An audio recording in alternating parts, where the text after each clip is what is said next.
Started by turning to page 398. We're going to stand and sing together, Follow On. So let's stand and sing together from page 398, Follow On. Let's all stand and sing together. Let's find out and bring my camera. Down in the valley with my Savior I would go, where the clouds are blooming and the sweet waters flow. Everywhere He leads me, I will follow on, walking in His footsteps till the crown be won. Follow, I will follow Jesus, anywhere, everywhere, I will follow on. Follow, I will follow Jesus. Everywhere He leads me, I will follow on. Down in the valley with my Savior I would go, where the storms are screaming and the dark waters flow. With His hand to lead me, I will never fear. Danger cannot frighten me if my Lord is near. Follow, I would follow Jesus. Anywhere, everywhere, I would follow on. Follow, I would follow Jesus. Everywhere He leads me, I would follow on. Down in the valley or upon the mountain sea, close beside my soul, would my soul ever keep. He will lead me safely in the path that He has trod, up to where they gather on the hills of God. Follow, I would follow Jesus. Anywhere, everywhere, I would follow on. Follow, I would follow Jesus. Anywhere He leads me, I would follow on. All right, can you ask Sammy if he will open us a word of prayer for me? Sammy, poți să te rogi pentru noi? Te binecuvântăm și te rugăm pe tine, Tată Sfântul, și mulțumim că ai îngăduit încă o dată ca pașii noștri să se vedem pe casa ta aici, unde se cheamă Dumnezeu, pe această slavă, cinste și onoare. Vrem ca Tu să binecuvântezi ziua de astăzi, vrem ca Tu să binecuvântezi lucrarea de ziua de astăzi, să binecuvântezi cântarea, să binecuvântezi rugăciunea și tot ceea ce te va face să fie spre slava, cinstea și onoarea Dumnezeu. Binecuvântă cuvântul care va fi vestit din ziua de astăzi, fă să prindă rădăcini în inimile noastre și noi să fim niște ascultători și împlinitori a cuvântului Tău. Amin. Mulțumesc. All right, I appreciate you being here this morning for our fellowship song, which of course you still can't shake hands. It's still one of the rules imposed upon us. We'll be singing page 449, To God Be the Glory. Page 449, To God Be the Glory.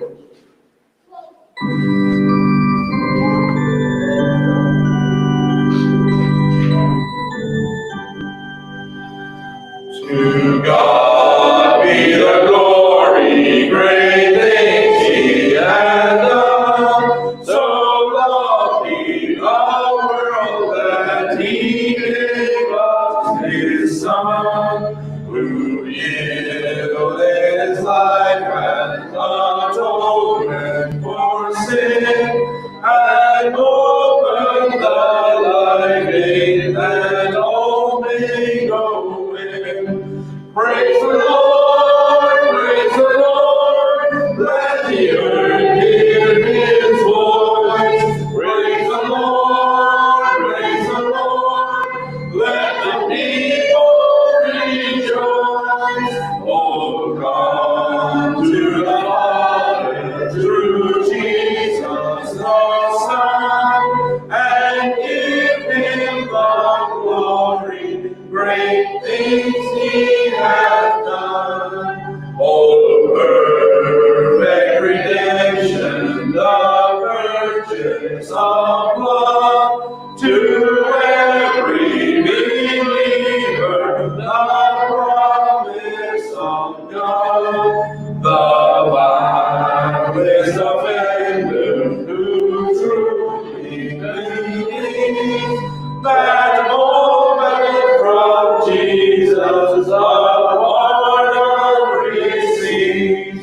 Praise the Lord, praise the Lord, let the earth hear his voice. Praise the Lord, let the people rejoice.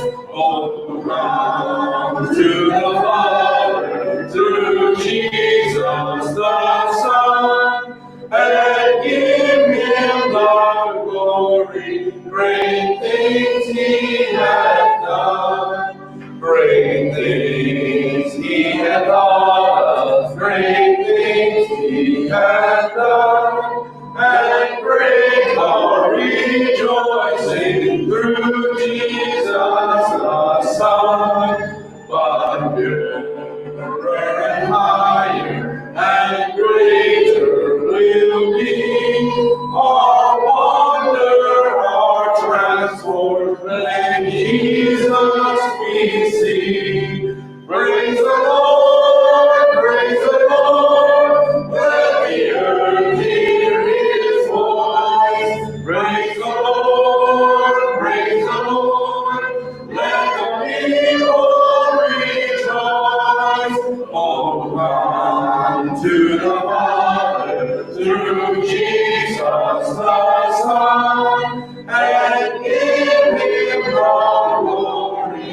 Great things he hath done. All right, you can be seated. I appreciate you being here today. Again, as I've said already, hopefully we'll see more people coming in throughout the service. If not, I might not have some nice things to say about the people watching only live stream when there's no excuse to be home watching live stream anymore in Belgium. So we'll see how that goes between now and preaching time, and we'll see how it all turns out. But I'm going to go ahead and let Bronislav come. This is his last Sunday with us before he betrays us and goes off to Serbia, because for some reason somebody actually wants to go to Serbia. But anyways, Bronislav's going to come and give the prayer request to you this morning. Good morning, everyone. For the prayer requests, we can praise the Lord for the safe delivery of Miriam to Aurelian and Loredana. She was born yesterday, and both she and her mother are healthy. We can keep Loredana and Miriam as well as Cornelia and Joshua in our prayers, that the mothers and babies have continued good health and God's blessing. Also, we need to pray for our sister Lory, as she is suspected to deliver baby Hannah any day now. Also, we need to pray that she too will have a quick and easy delivery and good health for both her and her baby. Also, praise the Lord that Nick's work needs, as his evaluation is coming up as well. He already passed one, so we praise the Lord for that. Also, we need to praise the Lord for Aura, as she's able to pass the school year even with her injuries, and we pray for her that she heals quickly. Also, we need to pray for Maria, as she's trying to find home so she can return to Kent. We're continuing to pray for Ken as he labors to finish his thesis, and we praise the Lord that he is able to submit the first draft and it went well. Also, we pray for G and David as they are undertaking major renovations for their home and have to temporarily move out of their house. Also, we continue to pray for Eli and for his work and for his boss. They're still struggling to reopen the company. We continue to pray for Mike as he's trying to finish his work obligations and return to Greece for a few weeks. We are continuing to pray for Avo as she's looking for a job in the field of her study. And also for Stefania and Rebecca, we continue to pray for their house that Lord can bless them.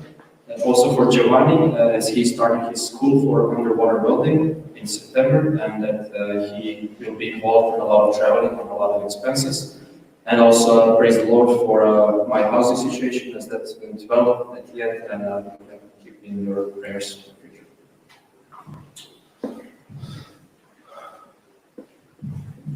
All right, I appreciate him doing the prayer request for us this morning. Again, do remember to pray for him because he is looking to travel, go back to Serbia on Wednesday. They've already canceled the flight that he had originally, I believe, and not the Flixbus they canceled. Yeah, his bus they canceled, and he had to arrange some other stuff to be able to go like he needs to. So pray for him in that. Pray for him also as he goes back there and he looks for God's will concerning work and everything else, the decisions you have to make once you coming to the end of your studies. Also, again, I want to reemphasize in case you missed that first announcement that the second of the three ladies who were expecting to give birth any day now gave birth yesterday. Loredana and Aurelian now have welcomed their baby Miriam, and so that's where they are today. Obviously, they didn't let her out of the hospital the same day she gave birth so that she could be here today. But Miriam was born healthy, everything's good. So just keep them in your prayer. And then, of course, Cornelia and Joshua are still doing well from where he was born last week, but he was born early enough so he was able to be here. And we're expecting Hannah any day now. So Lori thinks she'll have a baby here next week. I'm not so convinced of that. We'll see it. I'll believe it when I see it in this case, which is kind of ironic since I'm preaching on faith today. Anyways, I do want to just mention those things to make sure you got the emphasis of the big praise report there, and then the prayer requests that are coming along with that for Bronislav, that he really needs your prayers. All right, so at this time then, I guess we can go ahead and move into our Romanian hymn. That would be La Cruce unde Christos Mori, Olt in Cartea Albă, 8 in the white book, the Romanian hymnal. If you didn't get one and you need one, they're on the table, laid out nice and neat over next to Oliver. She's holding it up so you can see it if you need it. So if you need a Romanian hymn, they're back there. I think if you need one, somebody can bring it to you. But if you want to follow along in English, this hymn is on page 489, Glory to His Name. Page 489 in the English hymnal. Opt in the Cartea Albă, 8 in the white book, La Cruce unde Christos Mori.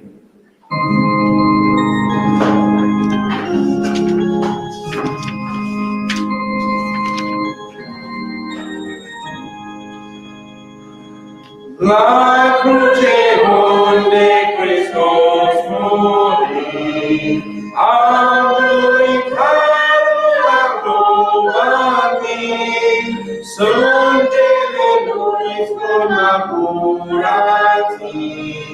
laudai vie, laudai vie,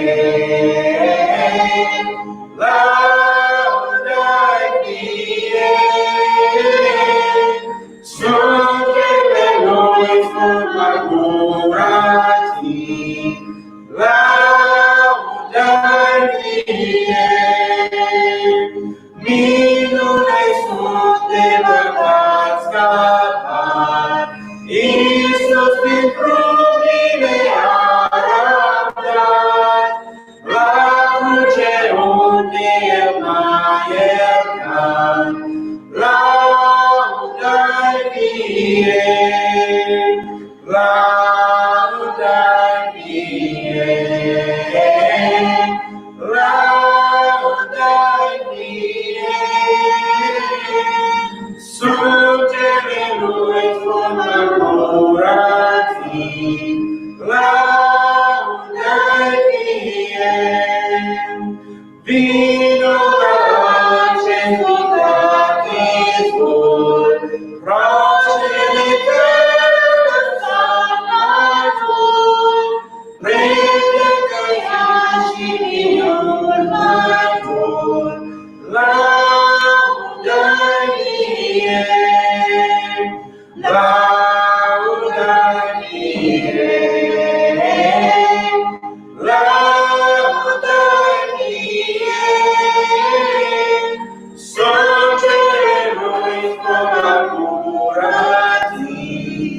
laudai vie.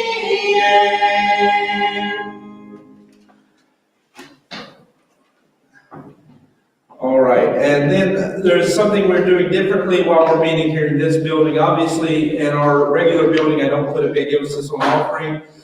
We take that up to an offering box. You give as the Lord lays on your heart, and I don't push the offering that way. But while we're meeting here, we've agreed, especially since it is an extra expense on the church every week that we're meeting here, that we will be taking up an offering while we're here. So I'm going to ask Jonas if you'll be the one to take up the offering today. Yeah, we don't need. You can do it by yourself. We don't actually have to do two. We don't have. It won't take that long to go through. So Jonas, if you'll come here and pray for the offering, and then Lord, you just play an offering hymn. So just give as the Lord lays on your heart. But we decided since instead I don't have an offering box here, and I don't have a table to attach an offering box to, that we'll just take up offerings while we're here. So Jonas, if you'll pray over the offerings. Dear Father, we thank you that we can be gathered together here as fellow believers. Pray that everyone's heart will be able to give as they want to help us funding for this building and the general good. Pray that this would be a blessing to our church. In Jesus' name we pray. Amen.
All right, and of course, this acts as our 3-year anniversary celebration for our church. We opened 3 years ago on June 25th. We celebrated that in larger part yesterday, as we have been planning since before we knew churches would be allowed to reopen.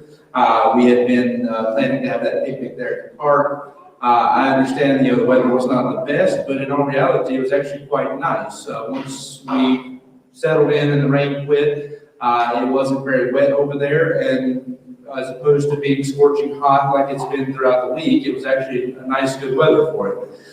So if you weren't a part of that, you really missed out yesterday. It was a good time of fellowship, a good time of fun. You got to see me, Bronislav, and Stefania throw baseball like a girl. If you've never tried throwing a baseball with your opposite hand, I'm right-handed. Stefania's weird, he's left-handed. I don't know what's wrong with him. But if you've never tried throwing with your opposite hand, just let somebody do it and watch them. And if you've ever seen that, when somebody says they're like a girl, obviously we're talking about the fact that in general, when girls are throwing and they're playing with the softball normally as opposed to a baseball, it's bigger and it looks clunkier when they throw it. That's what it looked like watching us 3 grown men do that yesterday. So if you were there and you missed that part, you missed some good laughs, because I laughed at us until my ribs were hurting. So we had a good time of fellowship with that. I still have a few of the gifts left over that we gave out from yesterday. Most everybody that's here was there, so you don't necessarily need something. But what I'm going to do is ask Eli, since I'm not giving him a job yet, to take these and find any of the men, so Sammy and Giovanni for sure, but everybody else was there, and give one of those to each of them.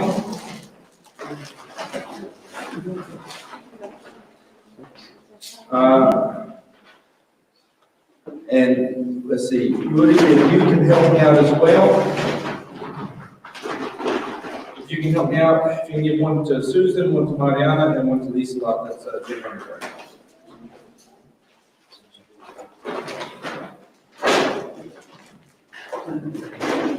All right, Eli, your final test. Let them choose which one of those they want. All right, I have one other thing I'll set out later, but I don't need to take time during the service for that. So, but I want to take a minute to get them to give those out and recognize that. I do want to say I appreciate that right now, most everybody who is sitting in this room has been part of church services. You may not realize this, but because been doing online services and everything else that we've been doing, me and Stefania were talking about this the other day, that from the Friday before last, so that would be all week long, so Friday would have made the 8th day, Saturday would have made the 9th day, for 10 days in a row, most of our faithful church people have been in some form of a church service for 10 days straight, whether it was online or whether it was actually there attending. Most of those, or at least half of those, were actually in attendance. You had 2 services on Sunday, student Bible study, the Wednesday night service, and then the picnic. And then you got today. So you'll have 2 more of those today. So you've actually been in church quite a lot this past week, and I really appreciate your faithfulness to be here. I say that with some degree that it should be convicting to those who are watching this service but have not been attending live services, that most of these people sitting in the room have been in church by the time the day is over with, they'll have been in church almost 7 times in the past 10 days in an actual service, and will have attended live stream services. I don't want to sit back and count that, but almost as many times.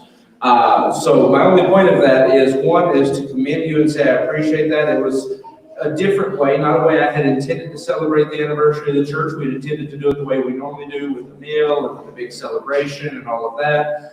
Instead, we did it just by being faithful to God's house and being in the church. But I will say this, I understand you being tired. Imagine this, if you're tired because you were in that many services and you watched quite a few of them from the comfort of home, I was preaching or teaching in each service in some capacity.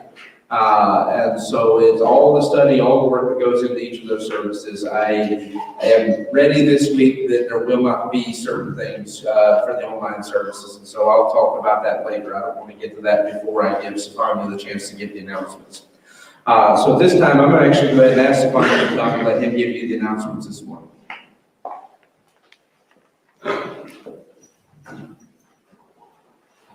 Hi, good morning, everybody. The first upcoming event will be the renewed evangelism, with the restrictions easing the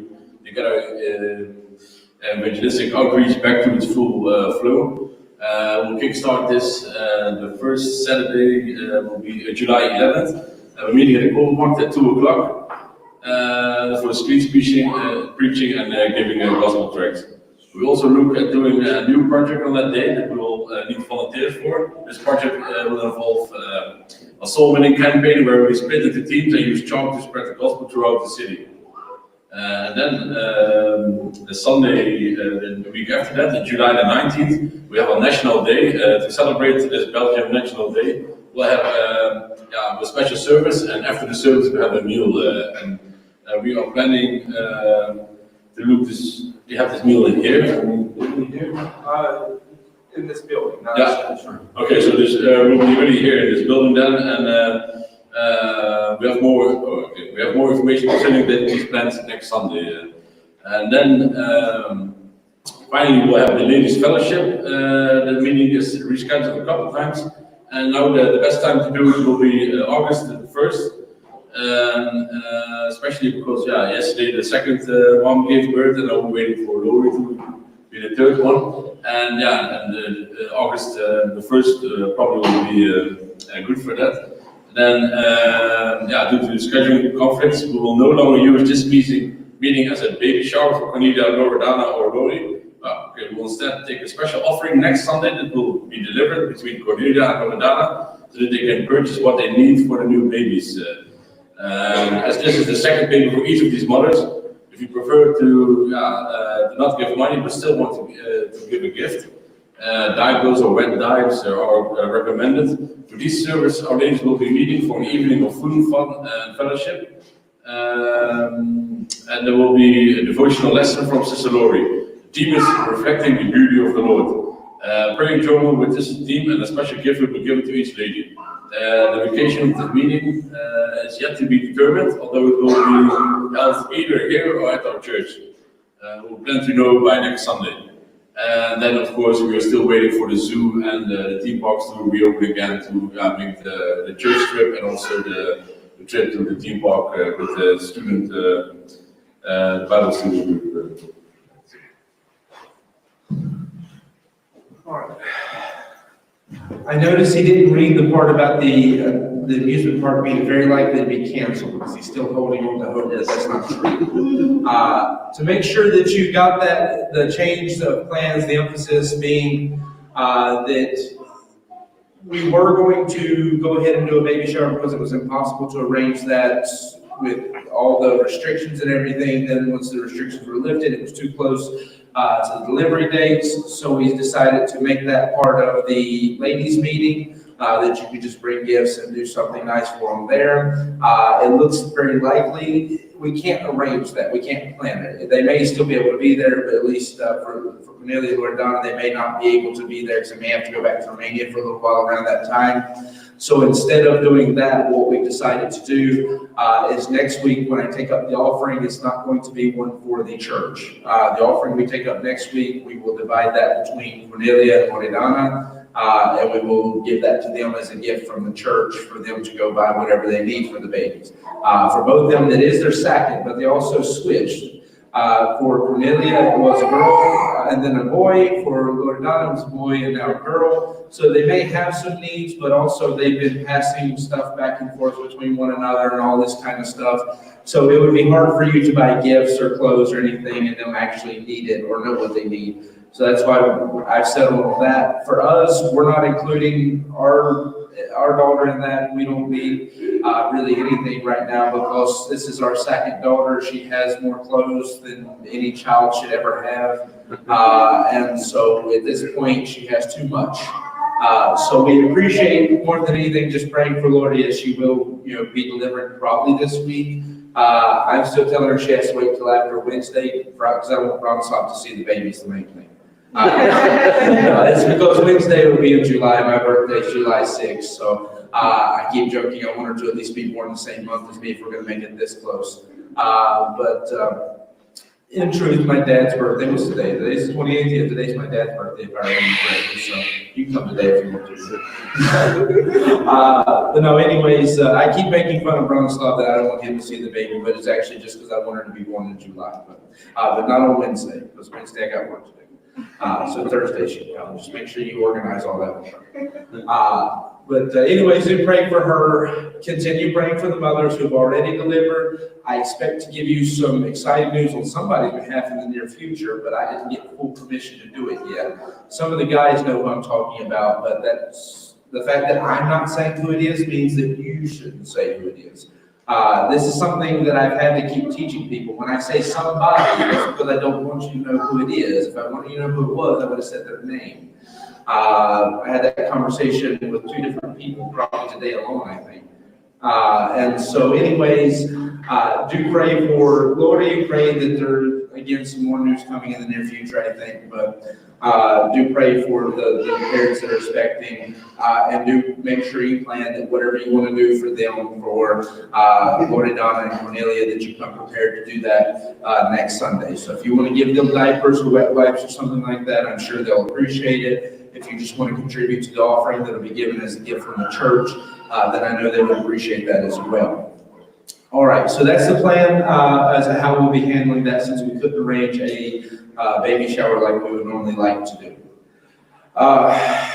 Looking beyond that, let me go ahead and recognize birthdays, because the birthdays for June, I can't blame this on Rebecca, because Rebecca inherited this problem, were not complete. I won't point fingers at the person who gave the problem to Rebecca and didn't make the full list. But the birthdays for June, I found out after we were almost all the way through the month, that David, which is the new big brother, whose sister just come yesterday, that would be Loredana and Aurelian's son, his birthday was on the 23rd. And of course, we've got Joshua, he's the one who's crying now. that he was born on the 16th, so normally you wait a year to sing happy birthday, but we can include him in this. And if we're going to include him, it seems like Loredana is watching right now, so we also can sing happy birthday to Miriam as well. And since I went ahead and shuffled up the birthday list a little bit, I went ahead and put Zinnia on there because she's felt left out all month that I didn't put her birthday on there. Zinnia's was the 22nd. So if you missed that, Loredana was actually the first of this month. Her son is the 23rd, and her daughter was just born on the 27th. So Aurelian's the odd man out in that family, and I think his is even next month or something, isn't it? Or am I messing that up? Or it's already past that. I don't know. Aurelian was born at some point in a year. Out of 12 months, he was born in one of them. Let's go ahead and sing happy birthday to all of those. We've sung happy birthday to Ken and Josh, Mike, and all those people. So we'll sing happy birthday to the ones I just put into the list for the two newborns, and then also for David and Zinnia. So, happy birthday to you. Happy birthday to you. Happy birthday, God bless you. Happy birthday to you. All right, since 3 out of those 4 people are Romanian, we'll do it Romanian as well.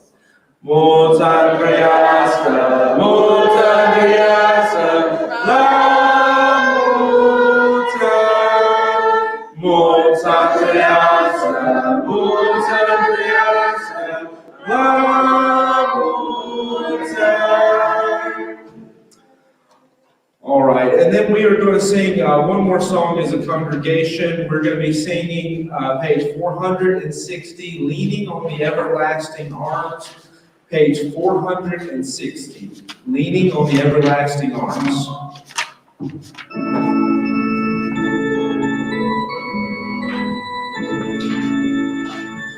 What a fellowship, what a joy divine, leaning on the everlasting arms.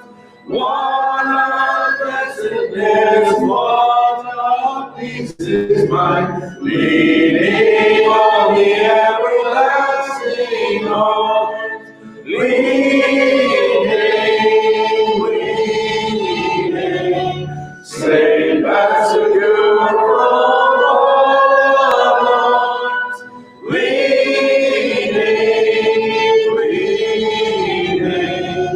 Leaning on the everlasting arms.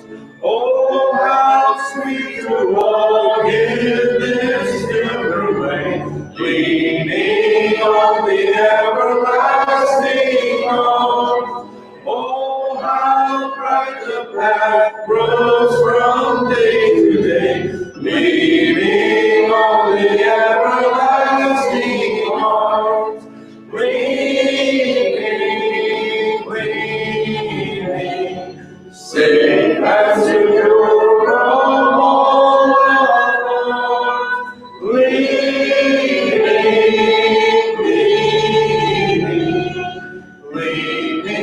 on the everlasting arms. What have I to dread? What have I to fear? Leaning on the everlasting arms. I have blessed peace with my Lord so near. Leaning on the everlasting arms. Leaning, safe and secure from all harms. Leaning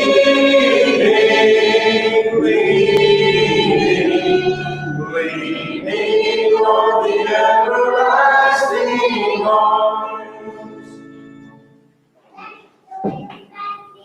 All right, and I didn't arrange or talk about who's going to do the special before church today. So John's coming to the guitar. Was that a volunteer to do a special? All right, I think I volunteered Lory first. Let me make sure. You want to give it over to Jonas?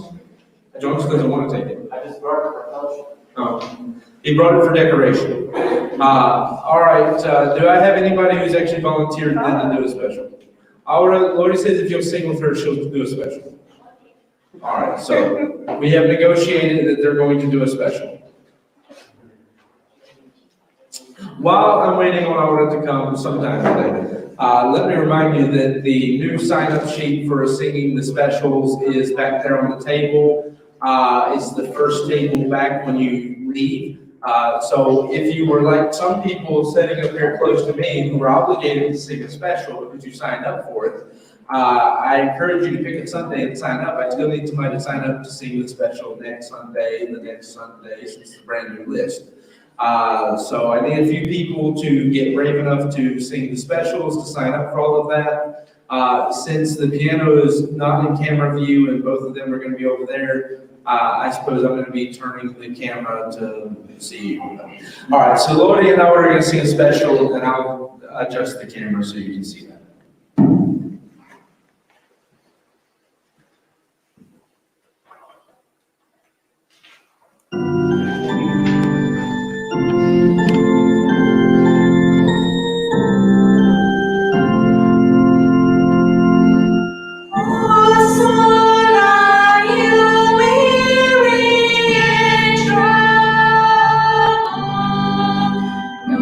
Light in the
I'm going to go ahead and dismiss the children to the children's church. So Joe and Aura are going to be trying to use the extra room we have as a children's church today. I encourage to send the children out with them. That way they can have some lesson a little bit closer to their level. They'll have the opportunity to sing some songs and enjoy the service on a little more personal note for them. So Joe and I are going to take the children. We are trying to use that room as a children's church. This is our trial run. And so we're sending Josiah in there to really test it and see how it goes. So Vanya tested it. He made sure it was child-proof and that they were safe. We left him alone in the room for a few minutes. We come back, he was still alive and everything was okay. He did also scream a little bit, but it wasn't because there was a problem. He just wanted to see if we could hear him. I do appreciate them singing the special. I appreciate them doing it on short notice, or at least somewhat short notice. They were told they would do it last week, but I don't think they'd leave me. But I do want to again emphasize that. I need people to sign up to sing specials. So from next Sunday, I need some people to volunteer. The calendar is back there in the back. Do I need to read the list of everybody who owes it to sign up again? It's here somewhere. I just know there's one person right up here close to the front and center who still owes it to sign back up. And since John has teased us with the guitar today, I think it's only right that he signs up for a different Sunday too. All right, so as the children are very, very, very slowly making their way to the children's church, thanks to one little girl. Yeah, thank you. We're going to get ready to go into our message this morning. You have to bear with me. I'm still adjusting to using a handheld microphone. I want to say I appreciate the ones that are here. I do want to emphasize again for people who are not yet point, the excuses about the legal side of that are gone. And here's the thing, I am a firm believer in individual soul liberty, that you're accountable to God, you have to answer to Him. But it's the same thing like when I say, when you see the person with the tattoo that says only God can judge me, and they use that as a allowance so that they can do whatever they want to, and you're not supposed to think it's a bad thing. Individual soul liberty doesn't mean that you're not accountable to God, it means that you're accountable to God alone. And so my point in saying that is that just because you have individual soul liberty doesn't mean that you have the permission from God to disobey His commandments, to join together, for not forsake the assembling of ourselves together as the manner of some is.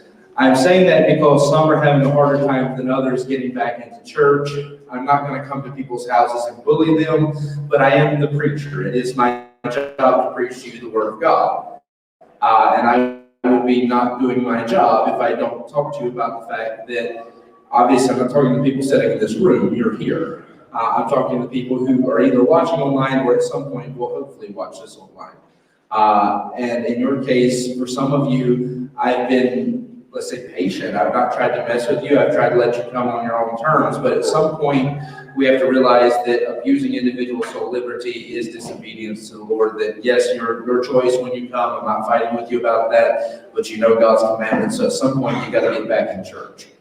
All right, and then for the others who were in church and then suddenly disappeared when I stopped doing a 3 p.m. service, not talking about the ones who were working, and they're actually here this morning, the ones who normally couldn't make it, and that was the only service. I'm talking to the ones who could make it anytime they wanted to, but as soon as I quit, that service disappeared on me. Then we need to consider what's wrong. Why is it that we can only go to church when it's convenient? Again, I'm not talking about, there's 2 people in the room with me today who they could only make it to that service because of the work schedule.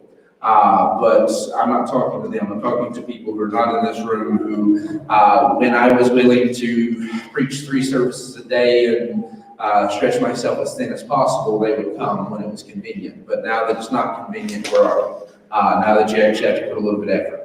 Now, again, please don't let me get everybody who's here on a sour note because I had to address that, but because I'm not willing to attack or go fight with people or make a personal thing, I need to make a broad and general statement so that I'm not being mean to anybody. Because I did make a joke earlier this week about people coming when it's fun, but not coming when it's time to actually be in church.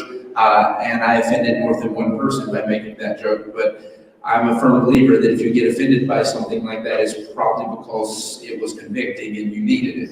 And so I don't take that. It's like what I always say, I'm sorry that you got your feelings hurt, but I'm not necessarily sorry for what I said. And this is one of those cases in that situation. All right, so now that I've got that off my chest, it came out a lot nicer than it came out nice enough. I was scared I might not, that I might say something even more offensive. So I appreciate you bearing with me to do that.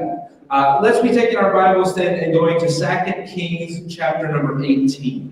Să luăm Bibliile noastre, să mergem în 2 Împărați, capitolul 18. 2 Kings chapter number 18. 2 Împărați, capitolul 18.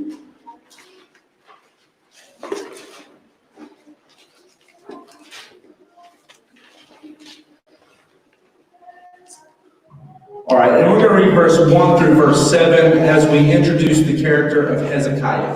Vom citi versetul 1 până la 7, în timp ce vom introduce pe Ezechia. And so in 2 Kings chapter 18, verse 1 through 7, 2 Împărați, 18, 1 până la 7. it says, Now it came to pass in the 3rd year of Hoshea, son of Elah, king of Israel, that Hezekiah, the son of Ahaz, the king of Judah, began to reign. Și s-a întâmplat în anul al 3-lea al lui Osea, fiul lui Ela, împăratul lui Israel, că Ezechia, fiul lui Ahaz, împăratul lui Iuda, a început să domnească. 25 years old was he when he began to reign, and he reigned 29 years in Jerusalem. His mother's name also was Abi, the daughter of Zechariah. El era în vârstă de 25 de ani, a început să domnească și a domnit 29 de ani în Ierusalim. Numele mamei lui era Abi, fiica lui Zaharia. And he did that which was right in the sight of the Lord, according to all that David his father did. Și el a făcut ce era drept înaintea ochilor Domnului, conform cu toate câte David, tatăl său, făcuse. He removed the high places and brake the images and cut down the groves and brake in pieces the brazen serpent that Moses had made.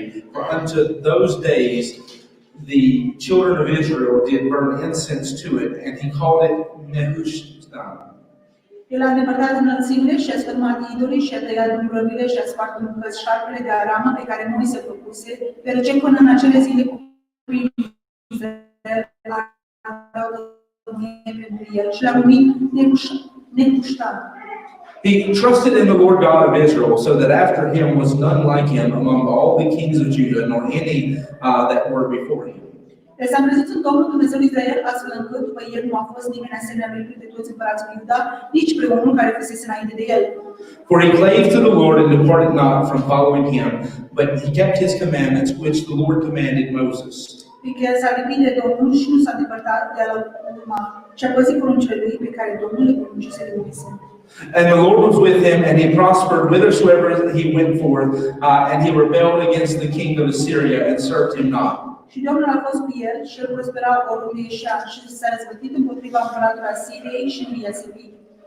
Let us pray. Să ne rugăm. Father, we thank you and praise you, God, for all that you do. We thank you for the opportunity it is and the privilege and blessing to be able to join together amongst other believers. We thank you, Lord, for the building and the place you've given us to do that. We thank you, God, for how you've blessed our church across these years that we've been here so far. We pray that, Lord, you would just continue to bless our church, help it to grow.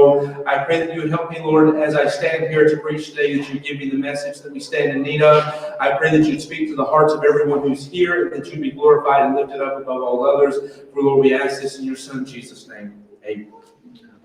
All right, looking at this passage, Uitându-ne la acest pasaj, I've said that when we look at each of these kings, am spus în timp ce ne uităm la toți acești împărați, that there is something they stand out for above all others. este ceva despre ei care stă înainte tuturor.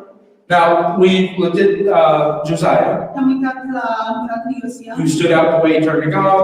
care a văzut felul în cum el s-a întors la Dumnezeu, Solomon in both wisdom and riches. Solomon în înțelepciune și în bogățire lui, And David in obedience. și la David am uitat în obediența lui. Now, we finally come to Hezekiah, Am ajuns la Ezechia, în fine, who admittedly care ar fi is one we've talked about the least in my preaching. este unul care a vorbit cel mai puțin în predica mea. I don't know that I've ever preached a message just about Hezekiah before. Nu știu dacă am predicat vreodată vreun mesaj doar despre Ezechia înainte. But the Bible treats him as one of the greatest kings. Dar Biblia îl datează ca cum ar fi unul dintre cei mai mari împărați.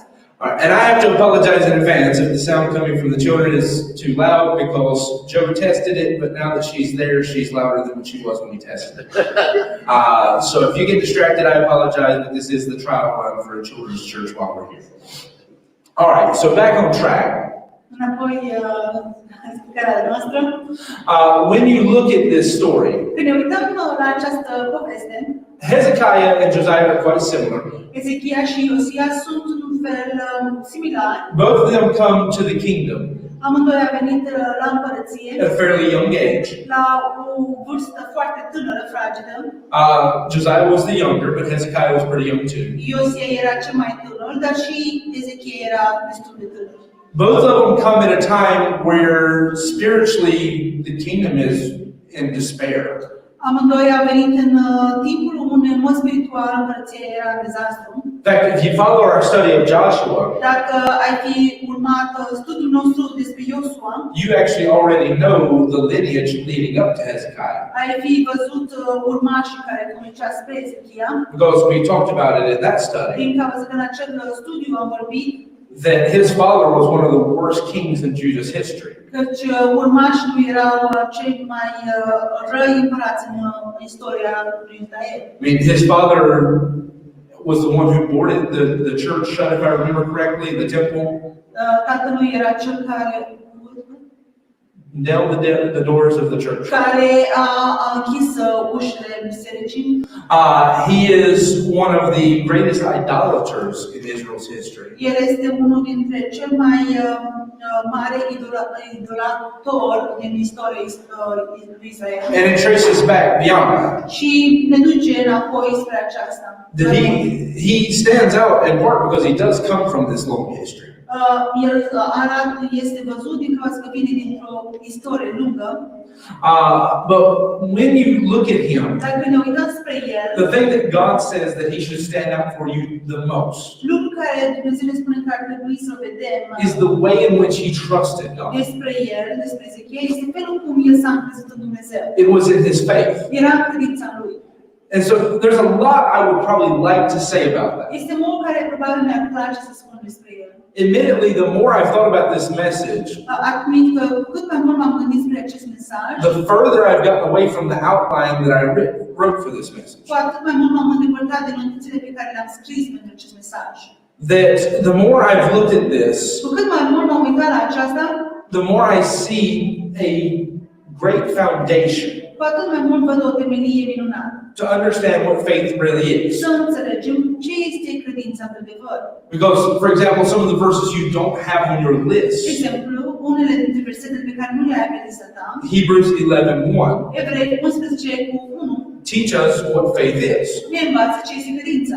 It says that faith is the substance of things hoped for Credința este substanța lucrurilor sperate and the evidence of things not seen. și este evidența lucrurilor nevăzute. In other words, În alte cuvinte, faith is that part of you credința este acea parte din tine that allows you to believe something that you have not ever seen with your eyes. care îți permite să vezi ceva care nu ai văzut, să crezi în ceva care nu ai văzut cu proprii tăi ochi. And that's not just in relation to God. Și aceasta nu este doar în relație ta cu Dumnezeu.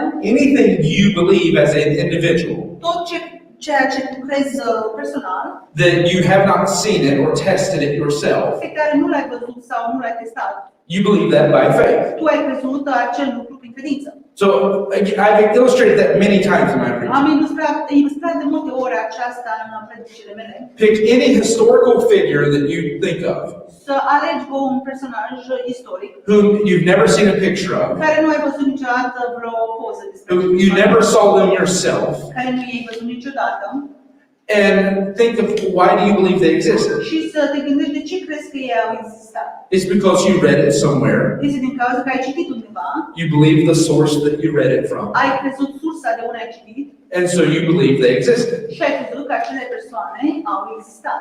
Because I use Julius Caesar as my typical example. Îl folosesc pe Julius Caesar ca exemplu meu. Because he was the emperor there in Rome just before Christ came in, just before the Bible story there with Christ. Din cauza că el a fost în Imperiul Roman. His son was the emperor when Christ was there. Fiul lui a fost acolo în Imperiu. But the reason I use him as an example Dar motivul de ce îl folosesc ca exemplu is because I don't think anybody in this room eu nu cred că nimeni din această cameră would say they don't believe that he exists. ar fi spus că nu crede că el există. Most of us would consider you foolish if you said Ar so. existat mulți dintre noi am fi nebuni dacă am spune acest lucru. It's commonly accepted fact. Este un fapt acceptat. But you never saw him. Dar niciodată nu l-ai văzut. You've never saw any real evidence Nu ai văzut niciodată vreo evidență reală. talking about you personally. Vorbind despre tu însuți, nu ai văzut niciodată o evidență reală. You have read about him in books. Ai citit despre el în cărți. But here's where it gets even more interesting. Dar aici este una devine și mai interesant. The evidence that he ever existed in the first place Evidența că a existat vreodată pales in comparison cade în comparație to the evidence that Christ exists. cu existența lui Hristos, cu comparația cu existența lui Hristos. In fact, to compare that to Christ going to the cross and dying, De fapt, să compare aceasta cu Hristos a mers pe cruce și a murit. there's more records. Este mai mult record despre aceasta. There's more people who've written about that. Sunt mai mulți oameni care au citit despre acel lucru. There's just far more evidence. Este mult mai multă evidență. And I'm not just talking about the Bible, I mean beyond that. Și nu vorbesc doar despre Biblie, vorbesc despre evidență așa în lume. There's more evidence that Jesus Christ lived, Este mult mai multă evidență că Iisus Hristos a trăit, that he died on the cross, că El a murit pe cruce and that his tomb is empty. și că mormântul lui este gol. Than that Julius Caesar ever lived, Decât că Julius Caesar a trăit vreodată, that he was ever an emperor in că Rome, el a fost vreodată în Imperiul Roman or any of that stuff. sau ceva de genul. But every day, if you are confronted with this, Dar în fiecare zi, dacă ești confruntat cu această idee, well, I admit, you probably don't think about that every day. poate și admit că nu te gândești despre aceasta în fiecare zi, But anytime you think about him dar fiecare dată când te gândești despre el and you believe that he existed, și crezi că a existat, you do so by faith. atunci faci acest lucru prin credință.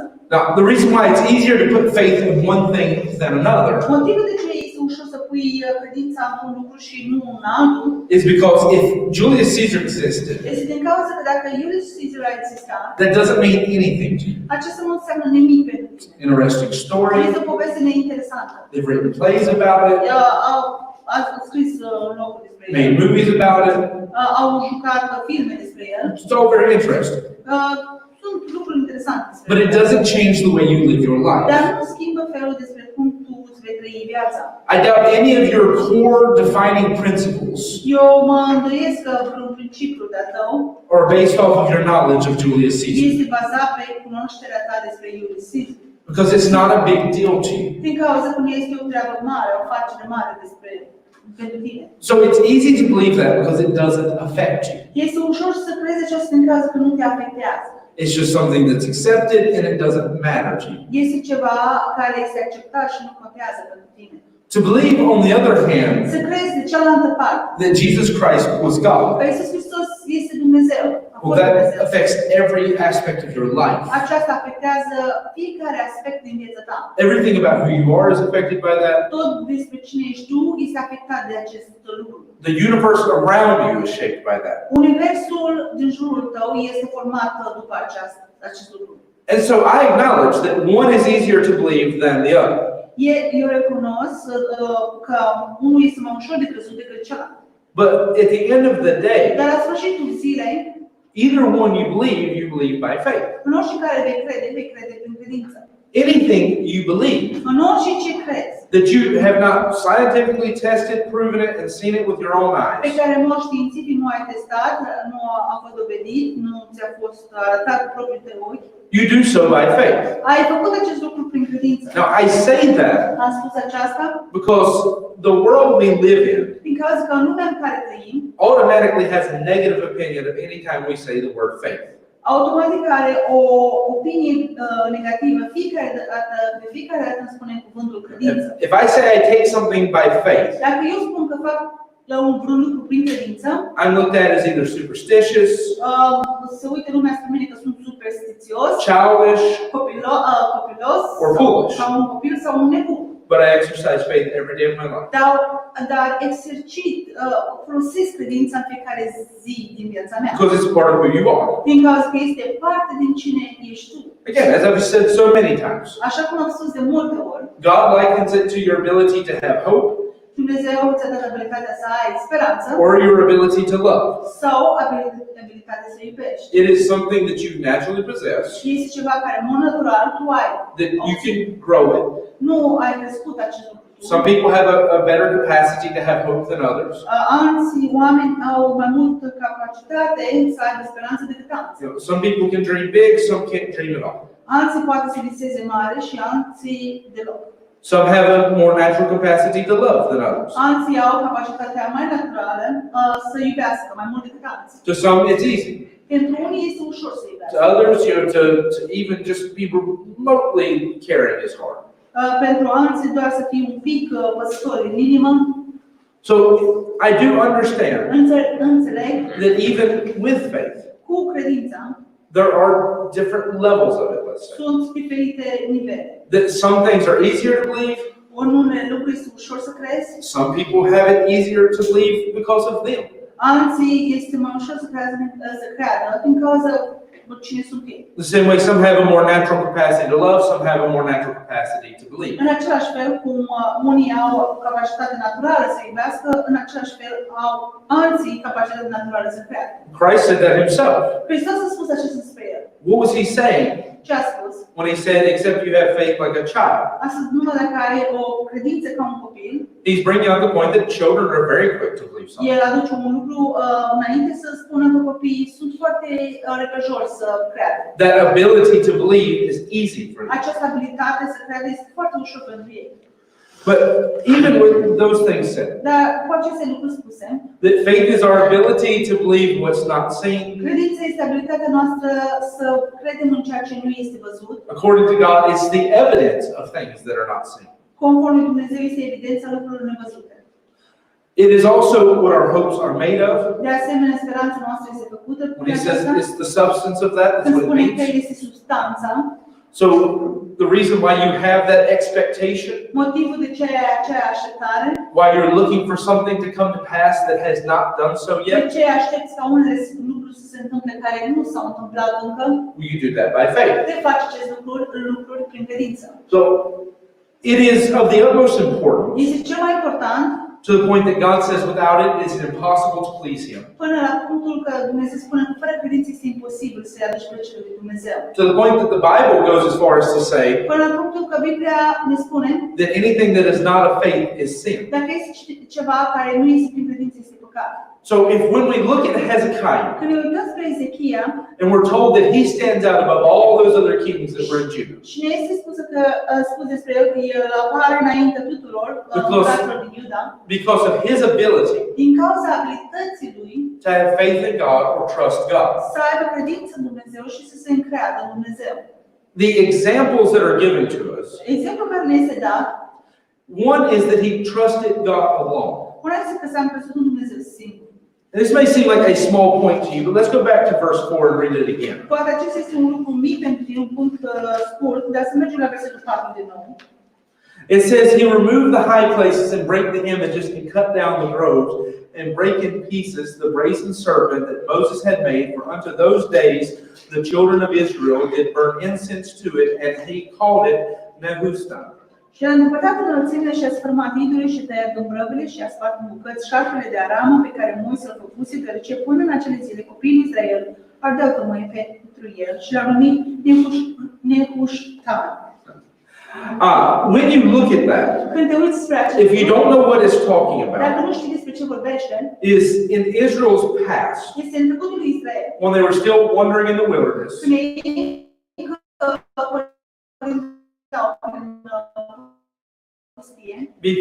there was an event era un eveniment, where, because of sin, un unde din cauza păcatului, God had sent a plague on them. Dumnezeu a trimis o urgie asupra lor. And then, in order to give a potential for healing, Și în ordine ca să dea o vindecare, God told Moses Dumnezeu a spus lui Moise to take this, to make a staff or a pole, să facă un toial and on the top of it to have a snake made out of bronze. și deasupra lui să pună un șarpe de aramă. Now, I struggle sometimes Uneori mă lupt with typology, cu tipologia. which is where you look at something and say, this is a picture of this, and that's a picture of Când that. te uiți la ceva și vezi ca ilustrație a fi despre ceva. Because too many people take liberty with that Din cauza că mulți oameni iau această libertate to read things that are not there. și citesc lucrurile care nu de fapt sunt acolo. Or, at the very least, they're stretching it so thin that you can see through it. Sau cel puțin trag de acest lucru atât de mult că poți să vezi transparent. But this is a case where the Bible tells you that this is meant for typology. Dar aici este cazul unde Biblia ne spune că este folosit pentru tipologie. The New Testament explains what this is about. Noul Testament ne explică despre ce este acest lucru. That the same way through the sacrifices, În același fel cum prin jertfe, God was preaching the death and burial of Jesus Christ. Dumnezeu a predicat moartea și îngruparea lui Iisus Hristos. How that he would go to the cross and die for our sins. Cum El va merge pe cruce și va muri pentru păcatele noastre. The same way that every sacrifice was an object lesson. În același fel cum fiecare jertfă a fost un obiect, o lecție de obiecte, To preach Jesus to them. ca să-L predice pe Iisus lor, This event in their history acest eveniment în istoria lor, had them making this staff făcând acest toial with the serpent on it, cu șarpele deasupra, which is being used as a picture of sin, care este folosit ca o ilustrație a păcatului and also of the wrath of God, și care este folosit pentru furia lui Dumnezeu, since the way they are being judged in this story is through serpents. felul cum ei sunt judecați prin poveste este prin șarpe.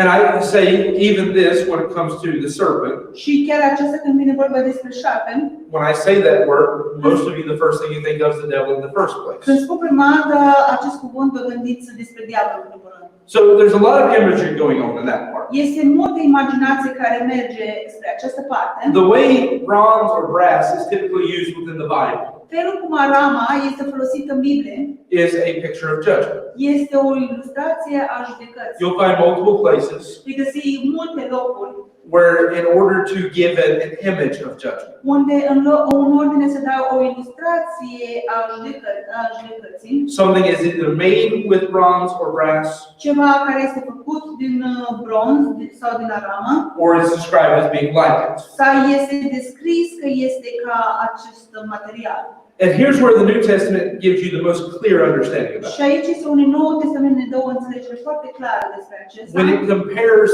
him lifting up that serpent Când compară că El a ridicat acel șarpe sus, to Christ being lifted up on the cross. cu Hristos fiind și El ridicat pe cruce. So if I can simplify that object lesson, Dacă eu pot să simplific această lecție de obiecte, you have he that knew no sin, îl avem pe Cel care nu a cunoscut păcat, Jesus Christ, Iisus Hristos, being made sin for us. făcut păcat pentru noi. That's why he's being represented by something that is a picture of sin. De aceea este reprezentat de ceva care este o ilustrație a păcatului. Because he took all the sin of the world upon himself. Din cauza că El a luat tot păcatul lumii asupra Lui. And then being lifted up Și fiind ridicat in the judgment and wrath of God, în judecata și în furia lui Dumnezeu, as he is taking the punishment for our sins. în timp ce El a luat pedeapsa păcatelor noastre, And just as whoever believed și așa cum a crezut cineva and was willing to accept that și a fost voios să creadă în acest lucru, was healed in that plague, în acea plagă, în acea urgie a fost vindecat. whoever is willing to believe and accept Christ is healed of our sins today. Așa, acum cine crede și îl acceptă pe Hristos este vindecat în ziua de astăzi. So it's a fairly straightforward picture. Este o ilustrație dreaptă. But what has happened from that time until Hezekiah Dar ce s-a întâmplat din acel timp când a avut urgia cu șarpele până la timpul lui Hezekiah is at some point este că la un moment dat they have taken this thing was an object lesson. I-a luat acest lucru care era o lecție de obiecte. It's the same way that if I put a cross, it's just there to remind you of Jesus. Este în același fel cum eu aș pune o cruce aici, dar este doar să-ți aducă aminte despre Isus. And they have hung it up, Și ei ar fi pus acel toiag and they began to burn incense to it, și ei au început să ardă tămâie înaintea lui. which for them was a form of praise. Care pentru ei era o formă de a da laudă. It's part of worship. Era parte de închinare. So this is no longer a reminder of God. It's no longer an object there just to remind them what God has done, Nu mai era o lecție să ne aducă aminte despre ceea ce Dumnezeu a făcut pentru noi, or to point new generations to God. sau să direcționăm generații noi spre Dumnezeu. It has become an idol to them. Acest lucru a devenit un idol pentru ei. And it's dangerous territory when you start going in that direction. Este un teritoriu periculos când începi să mergi spre această direcție. That's why we are against having the statues and things within the church. De aceea noi suntem împotriva de a avea statui și aceste lucruri în biserică. Because when we start taking any kind of images Când începem să luăm orice imagine and giving undue glory to them, și să-i le dăm gloria nemeritată lor, within a generation or two, you make idolatry. apoi într-o generație sau două vor face acel lucru. And again, if you don't believe that, Dacă nu crezi aceasta, let's go, you can probably find it here.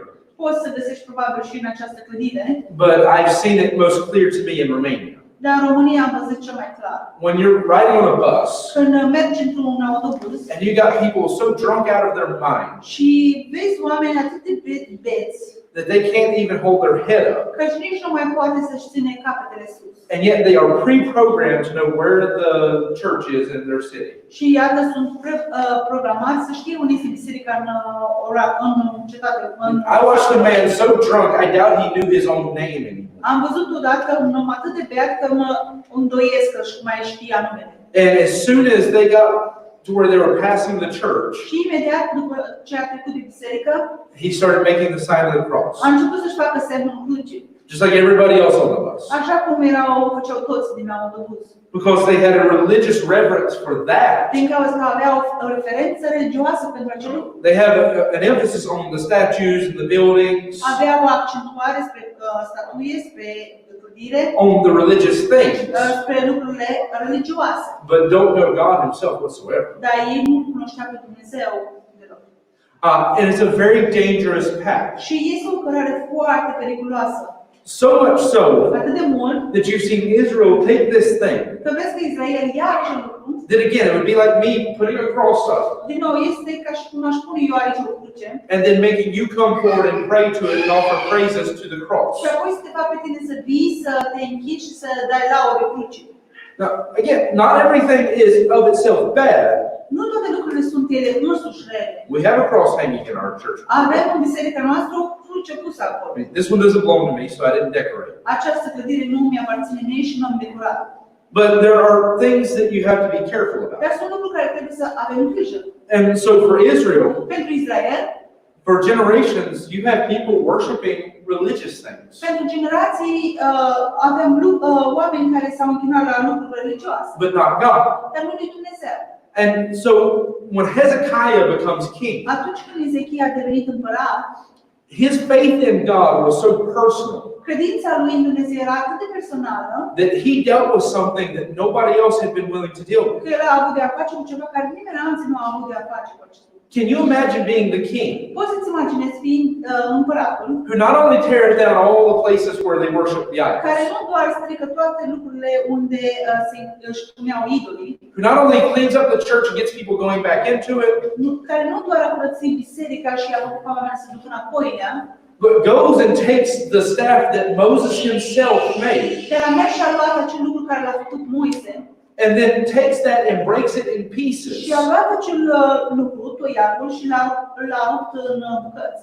to remind the people Să le aducă aminte poporului. that we're not here to worship men, Că noi nu suntem aici să ne închinăm omului, we're not here to worship religious artifacts, noi nu suntem aici să ne închinăm lucrurile religioase, we're not worshiping the building. noi nu ne închinăm clădirii. Our faith is in God and Him alone. Credința noastră este în Dumnezeu și doar în El. I think that's one of the most impressive parts of His Eu faith. cred că aceasta este una dintre cele mai impresivă parte din credința lui. Is that while others were still willing to let the religious stuff go on, Este în timp ce alții încă au lăsat lucrurile religioase să continuă. his faith in God was so strong Credința lui în Dumnezeu era atât de puternică that he refused to just ignore it and act like it was okay. că el a refuzat să ignore acest lucru și să acționeze că tot este ok. Even in verse 6, Chiar în versetul 6, it says, "For he clave to the Lord and departed not from following him, but kept his commandments which the Lord commanded Moses."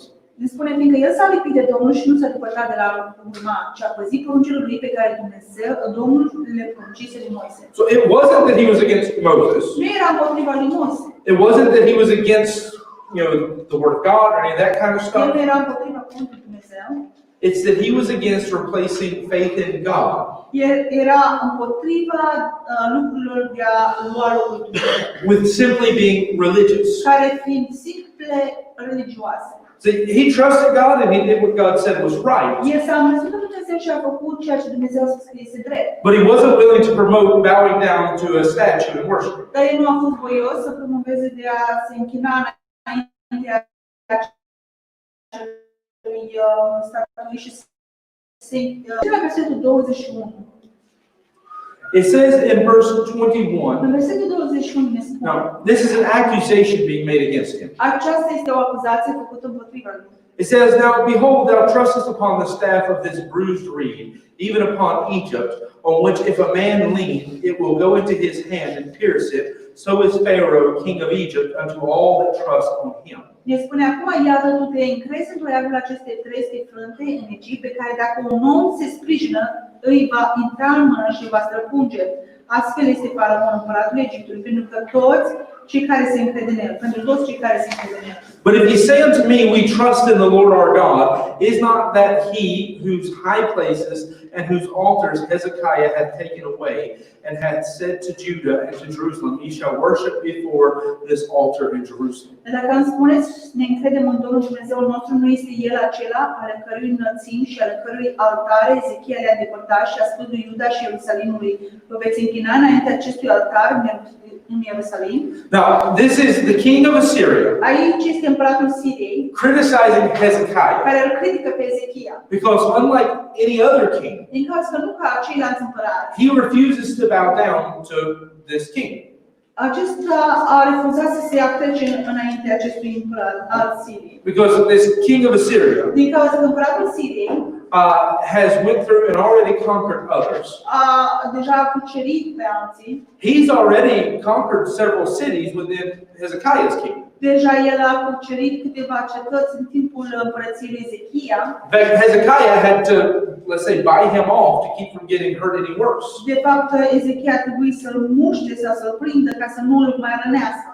But between where we were reading earlier and this Dar passage, ceea ce am citit mai devreme și între pasajul acesta, Hezekiah has come to the understanding Ezechia a ajuns la această înțelegere. that God doesn't want him to give in to this king. Că Dumnezeu nu a vrut să predea The king of Assyria. împărat. That God is going to deliver him from the king of Assyria. Că Dumnezeu îl va elibera de împăratul Siriei. So just imagine that. Să-ți imaginezi. You've already lost to him. Tu deja ești pierdut. He's getting ready to come and attack your capital city now. El vine și îți atacă cetatea cea principală. And God tells you he's not going to step foot in your city. Și Dumnezeu spune că El nu va pune picior în cetatea ta. That I'm going to deliver you. Din caz că eu te voi elibera. And so, of course, the Syrian king gets offended. Cu siguranță acest împărat al Siriei este supărat. He gets upset that Hezekiah doesn't submit to him like others do. S-a supărat din cauza că Ezechia nu s-a supus lui ca ceilalți împărați. And so he actually sends one of his men Apoi el trimite unul dintre oamenii lui to try to stir problems amongst the Jewish people să încerce să facă probleme între iudei, against the leaders of Hezekiah's government între liderii lui Ezechia din guvernul lui and to attack Hezekiah as a leader. și să-l atace pe Ezechia ca fiind conducător. Now, the verses you just read Versetul pe care l-am citit are essentially that king of Assyria este acel împărat al Siriei making fun of Hezekiah care râde de Ezechia and telling him, you are ridiculous. și spune că ești ridicol. If you think the king, Pharaoh, king of Egypt, is going to come help you, Dacă tu crezi că împăratul Egiptului, faraon, va veni și să te ajute, then that's like leaning on a pointed stick. este ca și cum te-ai fi rezemat pe un toiag ascuțit. When you lean on that and put your trust in it, Când te rezemi pe el și spui încrederea în acel toiag, all it's going to do is stab into your hand and hurt you. tot ce îți va face să te străpungă mâna și să te rănească. So he's telling him, if your trust is in Pharaoh to come help you, then you're already lost. Și spune, dacă tu te încrezi în faraon că el va veni să te ajute, deja ești pierdut. But he takes it a step further and even attacks his faith in God. Dar ia un pas mai departe și atacă credința lui Dumnezeu. And at this point, though, he's trying more so to stir the people against Și Hezekiah. la acest moment încearcă să facă oamenii să fie împotriva lui Ezechia. When he says, if you're trusting in your God, Unde spune că dacă tu te încrezi în Dumnezeul tău, isn't that the God that Hezekiah broke all the high places where you could worship the idols? nu este acesta care Ezechia a dărâmat toate lucrurile în locurile înalte împotriva idolilor? Essentially, he's trying to get the people of Israel, Încearcă să facă pe poporul Israel, or at this point I should say Judah, sau în acel moment ar trebui să spună Iuda, to step back and think să stea și să se gândească that God would not deliver them că Dumnezeu nu îi va elibera.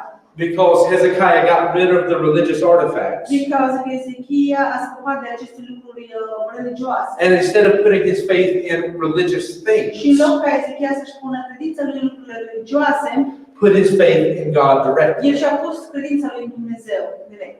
Now, here's the thing though. Aici este lucrul. Hezekiah is right. Ezechia are dreptate. And God tells you that. Și Dumnezeu îi spune acest lucru. God tells you he's one of the best, if not the best kings that Judah had. Dumnezeu le spune că este unul dintre cei mai buni, dacă nu cel mai bun împărat care l-a avut Iuda. And part of that is because he got rid of the religious things Și parte din acesta este din cauza că el a scăpat de lucrurile religioase. and put his trust in God alone. Și că el și-a pus credința lui în Dumnezeu. Now, here's where I'll touch on my original outline just a little bit Aici este unde îmi voi atinge notițele mele un pic. to give you an application of that for yourself. Ca să-ți dau o aplicație ție. While society, În timp ce societatea, in general, is okay with you being religious, în mod general, este ok ca tu să fii religios. it's faith in God that gets Este criticized. credința în Dumnezeu care devine criticată. That's exactly what God asks of you. Aceasta este exact ceea ce Dumnezeu cere de la tine. In fact, God actually tells you De fapt, Dumnezeu spune that in order to truly trust in Him, în ordine ca într-adevăr să te încrezi în El, we have to repent of dead works. noi trebuie să ne căim de faptele noastre moarte. Hebrews 6:1 and Hebrews 9:12 talk Evrei about that. 6:1, Evrei 9:12 ne vorbește despre acest lucru. In fact, Hebrews 9:12 is explaining De fapt, în Evrei 9:12 ne explică that when we turn from religious things atunci când ne întoarcem de la lucrurile religioase and realize that only Christ is enough, și să realizăm că doar Hristos este de ajuns, that's when we can be saved atunci este când noi putem să fim salvați. and our sins can be covered in the blood of Christ. Și păcatele noastre poate să fie acoperite în Sfântul Hristos. What he's teaching at that Ce ne învață is when you finally realize este când în fine tu realizezi that salvation is by grace through faith, că salvarea ta este prin credință, prin har. that it is the gift of God, Este darul de Dumnezeu. that it's not of works, Nu este prin faptele tale. that you and I can never be right enough or good enough to go to heaven. Noi nu putem să fim drepți sau buni de ajuns să ajungem în cer. That God's not measuring how many crosses you own to decide if you get there. Dumnezeu nu va măsura socoti câte cruci ai tu ca să ajungi în cer. He's not counting how many times you made the sign of the cross or any of that stuff. El nu va socoti de câte ori tu ai făcut semnul crucii sau nimic din aceste lucruri. But it is by faith and faith alone. Dar este prin credință și credință singură. That's where salvation comes. Aici este unde vine salvarea. It's not your religious service. Nu este serviciul tău religios, It's not your obedience to the priest or the preacher. nu este obediența ta pentru predicator sau pentru preot. It is your faith in the Lord Jesus Christ. Este credința ta în Iisus Hristos.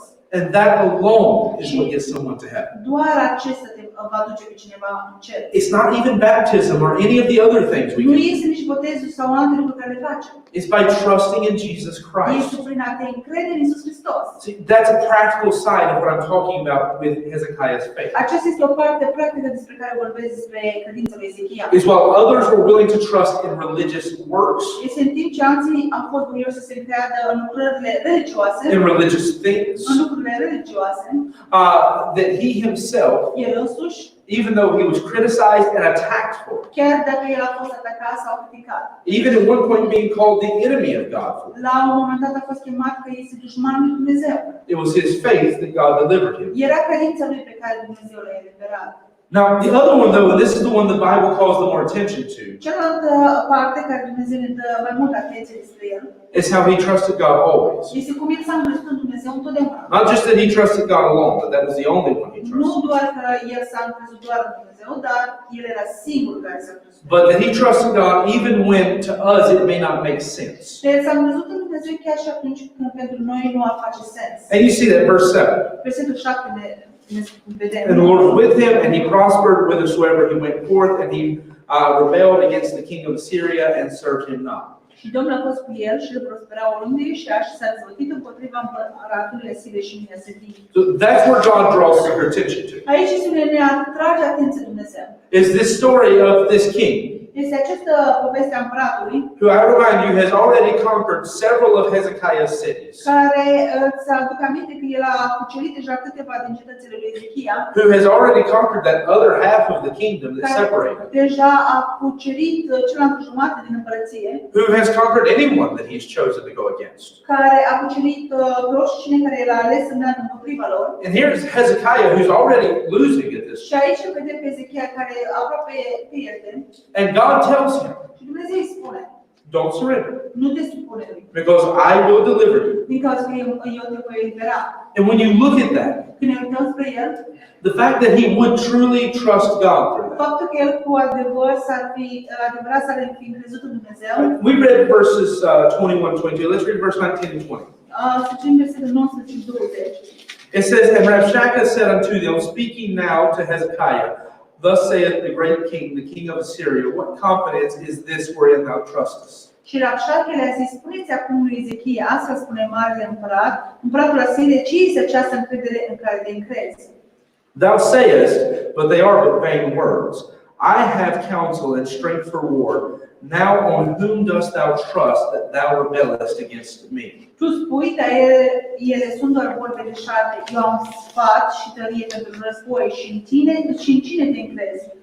Te-ai răzbătit împotriva mea. All of this criticism goes back to a question. Tot acest lucru critic merge spre o direcție. Who are you trusting that you would dare rebel against me? Spre o întrebare despre cine te încrezi tu de te răzbătit împotriva mea. And there are multiple places where this is answered. Sunt locuri multiple unde acest lucru este răspuns. In fact, it's probably answered better in 2 Chronicles 32. De fapt, este mai un răspuns mai bun în 2 Corinteni 32. When he tells Israel that there are more with us than with him. Unde spune lui Dumnezeu că lui Israel că sunt mai mulți cu noi decât sunt de partea lui. That's Hezekiah speaking. Ezechia vorbește acolo. And he says the reason is because our God is the only God. Și motivul este din cauza că Dumnezeu nostru este singurul Dumnezeu. And he is but a man. Și el este doar un om. Then yeah, he can defeat men, El poate să învingă oamenii, but he cannot defeat God. dar el nu poate să învingă pe Dumnezeu. And you see when you look at Hezekiah, Când ne uităm la Ezechia, vedem that to look at this man să ne uităm la acest om who has defeated other kingdoms already, care a învins alte împărății and already started to defeat you, și deja a început să te învingă și pe tine. and then have the faith to look at him Și apoi să ai credință să te uiți spre el and say, you are but a man, și să-i spui, tu ești doar un om. but I trust God is able to deliver. Dar eu mă încred că Dumnezeu poate să mă elibereze. That's where God draws the attention for his faith. Aici spune Dumnezeu ne pune atenția spre credința lui. That's God's illustration to you of what faith looks like. Este ilustrația lui Dumnezeu despre cum arată credința. Then if you turn over one chapter Dacă mergem la un următor capitol, into 2 Kings chapter 19, la 2 Împărați 19, let me begin reading in verse 10. să citesc versetul 10.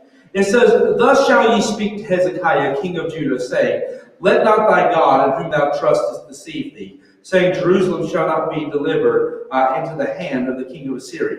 Astfel să vorbiți lui Ezechia, împăratul Iuda, spunând să nu te înșeli Dumnezeul tău în care te încrezi, zicând, Ierusalimul nu va fi dat în mâna împăratului Asiriei. Behold, thou hast heard what the kings of Assyria have done to all lands by destroying them utterly. Shall thou be delivered? Iată, ai auzit ce a făcut împărații Asiriei tuturor țărilor, distrugându-le complet, și vei fi tu scăpat? Have the gods of the nations delivered them, which my fathers have destroyed, as Gozan, Haran, and Rezpah, and the children of Eden, which were in Thelasar? I-au scăpat Dumnezei națiunilor pe cei care i-au nimicit părinții mei, precum Gozanul și Haranul și Rețeful și pe copiii Edenului care erau în Telasar. The question being asked of Hezekiah Întrebarea care a fost întrebată de Ezechia is, if you are foolish enough to tell me you're trusting in God, care a fost dată de Ezechia este dacă tu ești îndeajuns de nebun să spui că tu te încrezi în Dumnezeu. what makes your God any different to deliver you Ce face pe Dumnezeu tău diferit să te elibereze than the gods of all these people I've defeated before? de Dumnezeul tuturor care i-am învins înainte? That's the question of the enemy. Aceasta era întrebarea dată de dușman. And I understand for someone who doesn't believe, that is a fair question. Eu înțeleg că pentru cineva care nu crede este o întrebare foarte dreaptă. In fact, one of the saddest things I've ever heard a preacher say Unul dintre lucrurile cele mai triste care le-am auzit vreodată prin un predicator spunând was when they were criticizing a decision I made. era atunci când ei au criticat o decizie pe care am făcut-o eu. And they compared me trusting my God Și m-au comparat cu pe mine, crezându-mă în Dumnezeul meu, to the imams trusting Allah. cum imanul se încrede în Allah. Because again, there's a big difference between the two. Este o diferență mare între acești doi. The difference being that my God is real. Diferența este că Dumnezeul meu este real. Now again, I understand, if someone looks from the outside, I don't expect you to understand what I'm saying. Înțeleg, dacă cineva se uită din partea lumii, nu mă aștept ca ei să înțeleagă ceea ce eu spun. But to someone who knows God and has the reason to trust Him, Dar cineva care știe pe Dumnezeu și are motivul să se încredă în El, that should never be a question. acest lucru nu ar trebui vreodată să fie de întrebat. It should be something that we already understand the difference. Ar trebui să fie ceva care noi deja înțelegem diferența. There's a big difference between me trusting a statue of a dog Este diferență mare ca eu să mă încred într-o statuie a unui câine to protect my house ca să-mi protejeze casa and a real and living dog to și, protect my house. și între să mă încred într-un câine adevărat care They're two very different things. proteja casa. Acestea sunt două lucruri diferite. And that's why I also understand De aceea eu înțeleg. that the reason why some people struggle to have faith in God Motivul de ce unii se luptă să aibă credință în Dumnezeu is because the only kind of God they ever come in contact este că fiecare orice fel de Dumnezeu care i-au avut contact cu El is the kind that's created. este acel Dumnezeu care este creat. You know, it'd be like me asking you to believe a dog is real if you've only ever seen a statue. Este ca și cum eu să te întreb pe tine să crezi că un câine este adevărat dacă doar tu ai văzut o statuie. But even going beyond, in verse 15, Dar mergem la versetul 15. it says, And Hezekiah prayed before the Lord and said, O Lord God of Israel, which dwellest between the cherubims, thou art the God, even thou alone, of all the kingdoms of the earth, thou hast made heaven and earth. Și Ezechia s-a rugat înaintea Domnului și a spus, Doamne Dumnezeul Israel, Tu care locuiești între cheruvimi, Tu nu See, mai the reason why Hezekiah was able to trust his God, tuturor împăraților Pământului, Tu ai făcut cerul și pământul. where others may have failed, Motivul de ce Ezechia s-a încredit în Dumnezeu, în timp ce alții au căzut, is because of the fact este faptul that he understood că el a înțeles his God was the creator, că Dumnezeul lui era cel care a creat, not a created being. nu o creatură. He was not some idea that someone come up with, El nu era doar o idee care cineva a venit despre ea, but that he alone was God. dar el era Dumnezeu. Then dropping down to verse 19, Mergem la versetul 19. it says, Now therefore, O Lord our God, I beseech thee, save thou us out of his hand, that all the kingdoms of the earth may know that thou art the Lord God, even thou only. Și acum doar proroci templor salvează în mâna lui, ca toate împărățile pământului să știe că tu, numai tu ești Dumnezeu. His faith in God was because he understood that God alone was God. Credința lui era din cauza că el a înțeles că doar Dumnezeu era Dumnezeu. Then going over into verse 32, Mergem la versetul 32 apoi we read how it all comes to a conclusion. și vom ajunge la o concluzie. It says, "Therefore thus saith the Lord concerning the king of Assyria, he shall not come into this city, nor shoot an arrow there, nor come before it with shield, nor cast a bank against it." De aceea să spune Domnul, referitor la împăratul Asiriei, el nu va intra în această cetate, nici nu va trage vreo săgeată acolo, nici nu va veni înainte ei cu scutul, nici nu va ridica întăritul împotriva ei. By the way he came, by the same shall he return, and shall not come into this city, saith the Lord. Pe calea pe care a venit, pe aceeași se va întoarce și nu va intra în această cetate, spune Domnul. For I will defend this city to save it for mine own sake, and for my servant David's sake. Fiindcă eu voi apăra această cetate pentru a o salva de dragul meu și de dragul servitorului meu David. And it came to pass that night that the angel of the Lord went out and smote in the camp of the Assyrians 185,000. And when they arose early in the morning, behold, they were all dead corpses. Și s-a întâmplat în acea noapte că îngerul Domnului a ieșit și a lovit în tabăra asirianilor 185.000 și când s-a sculat de vreme dimineață, iată, ei toți erau trupuri moarte. So Sennacherib, king of Assyria, departed and went and returned and dwelt in Nineveh. Astfel, Sanherib, împăratul Asiriei, a plecat și a mers și s-a întors și a locuit în Ninive. And it came to pass that as he was worshiping in the house of Nisroch, his god, that Adramelech and Sherezar, his sons, smote him with the sword, and they escaped into the land of Armenia. And Esarhaddon, his son, reigned in his stead. Și s-a întâmplat că când el se închina în casa lui Nisroch, Dumnezeul său, că Adramelech și Sharezer, fiii săi, l-au lovit cu sabie și au scăpat în țara lui Armenia și Esarhaddon, fiul său, a domnit în locul său. Sennacherib is a famous king. You can look him up. The name of the king of Assyria. Sanherib era un împărat foarte cunoscut. That when you look at this, Când te uiți spre aceasta, he was having no problem conquering in that area. el nu a avut nicio problemă de a cuceri în acea locație.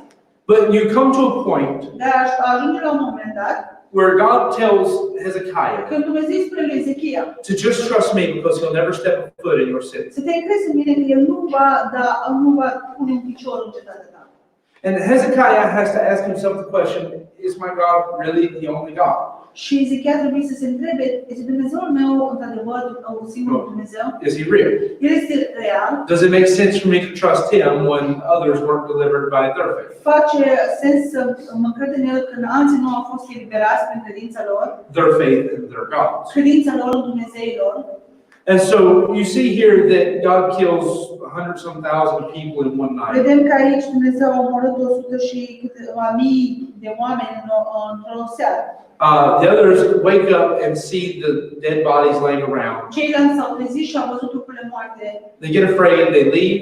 Ei se înfricoșează și pleacă. Exactly like God said, they never even get a chance to march on the city. Exact așa cum Dumnezeu a spus că ei nu vor pune un picior în cetate. But it's the fact that when Sennacherib goes home, Dar este faptul atunci când Sanherib a plecat acasă, after having mocked the God of Israel, după ce a râs Dumnezeul Israel and said that he's not a God, he cannot save you. și a spus că el nu este Dumnezeu și el nu poate să te salveze. As he goes back to his God, În timp ce el se întoarce înapoi la Dumnezeului, he's not in the temple worshiping, he gets killed by his own son. în timp ce el era acolo în templu și se închina, el a fost omorât de propriul lui fiu. Please don't let the irony of that get lost on you. Să nu lăsați această ironie să vă piardă. That the man who just spent a whole chapter criticizing Hezekiah for trusting his God, Acest om care a folosit un întreg capitol care îl critică pe Hezekiah că el se încrede în Dumnezeul lui, while bowed down worshiping his own God, în timp ce el s-a aplecat și s-a închinat înaintea propriului lui Dumnezeu, wasn't safe even from his own children. el nu a fost salvat nici de propriul copii. Now, the point then Ceea ce este punctul is that when we look to Hezekiah este că ne uităm spre Ezechia, to try to understand what real faith is, să încercăm să înțelegem ce este adevărată credință. it's not trusting in religious artifacts. Nu este să ne încredem în lucrurile religioase. It's not trusting that just because I burned incense today that somehow that's going to make everything okay. Nu este să ne încredem doar că am ars tămâie astăzi, cumva va face lucrurile să fie ok. It's not trusting that just because I did some religious service, Nu este să ne încredem doar din cauza că am făcut niște servicii religioase. that means God's going to be happy with me and He's just going to bless me in every way. Aceasta să înseamnă că Dumnezeu va fi fericit și ne va binecuvânta. But it is a belief and understanding Dar este o credință și o înțelegere. that what separates my God from all the idols Ce mă va separa, ce separă Dumnezeul meu de ceilalți idoli, is that He is real. este că Dumnezeul meu este real. If you ever listen to some of the most intelligent men in the world debate this subject, Dacă ai ascultat odată la cel mai inteligent om din lume care dezbate ceva, of whether there's a God or not, dacă este un Dumnezeu sau nu, you'll notice one thing. vei observa un lucru. Most of them bypass all other religions in the first Mulți place. dintre ei trec orice religie. They don't even give attention to debate many of the other religious idols and gods and so forth. Ei nici nu dau atenție să dezbată religii sau idoli și așa mai departe. Their attention is always focused on the God of the Bible. Atenția lor este spre Dumnezeul Bibliei.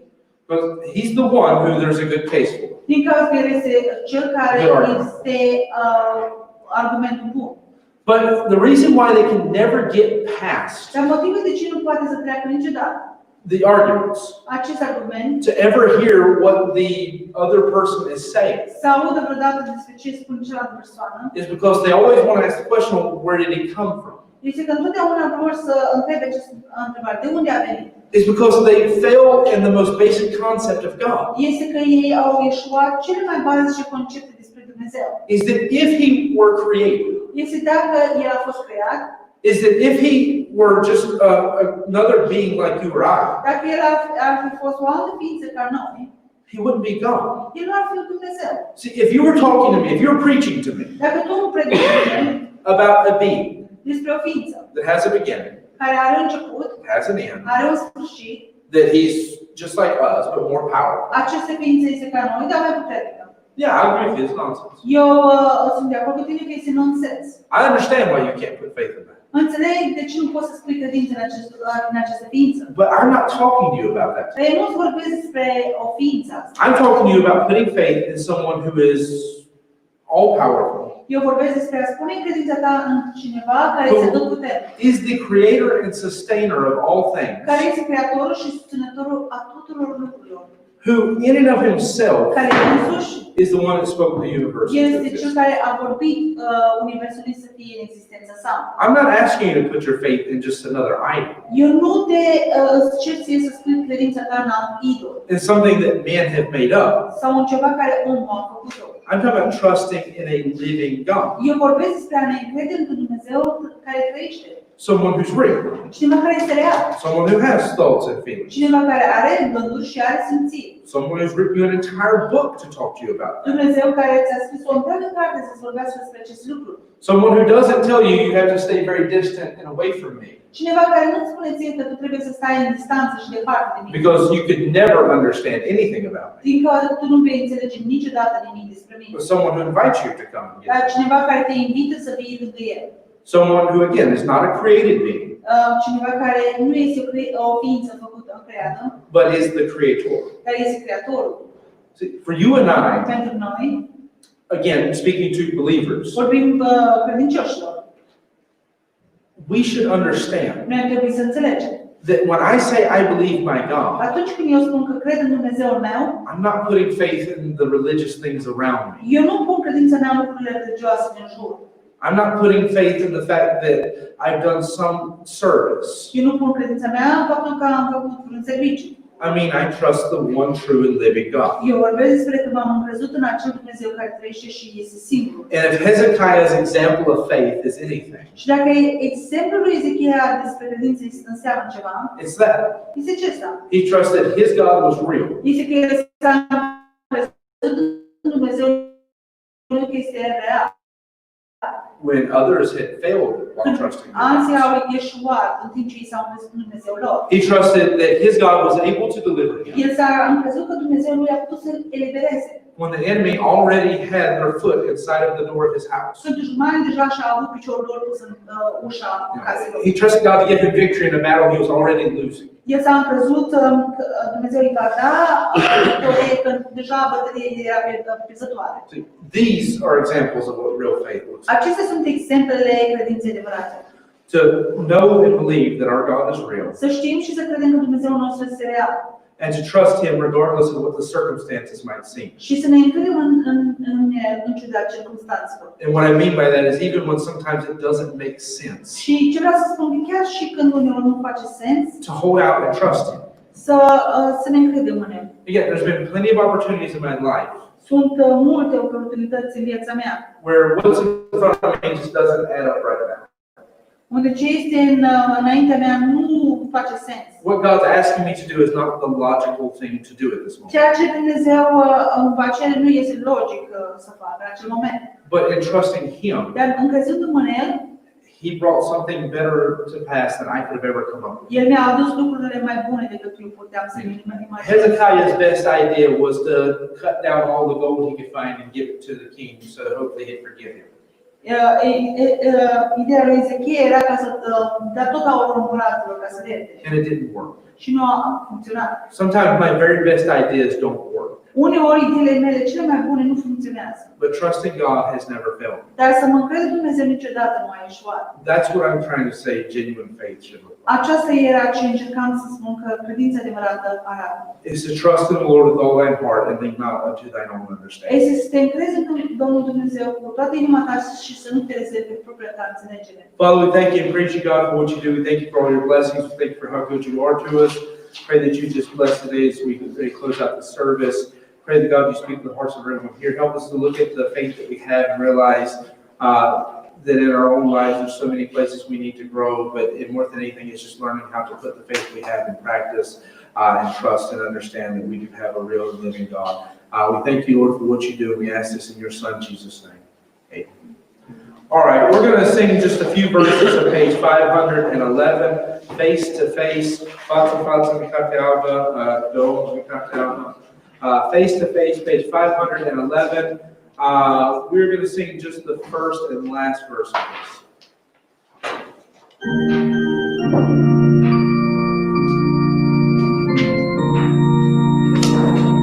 Face to face with Christ, my Savior. Face to face, what will it be? When with rapture I behold Him, Jesus Christ, who died for me.